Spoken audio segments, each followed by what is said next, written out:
আমার নবীর ব্যাপারে আমরা কখনো আপোষ করতে পারবো?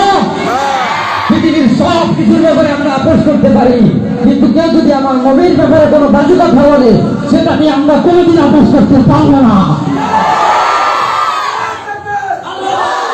খতমে নবুয়তের শানে করবে যারা অপমান, প্রাণ গেলেও লড়তে রাজি, মিটিয়ে দেবো আজ তোদের নিশান। ঠিক কিনা?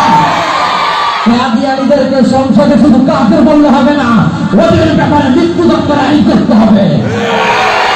খতমে নবুয়ত জিন্দাবাদ, খতমে নবুয়ত জিন্দাবাদ, খতমে নবুয়ত জিন্দাবাদ, খতমে নবুয়ত জিন্দাবাদ, খতমে নবুয়ত জিন্দাবাদ, খতমে নবুয়ত জিন্দাবাদ। জাগো আহমদ শফির নির্ভীক কাফেলা, শাইখুল হাদিসের সন্তান, বাবু নগরীর আহ্বানে হও ইমানের বলে আজ বলিয়ান। জাগো মুফতি আমিনের নির্ভীক কাফেলা,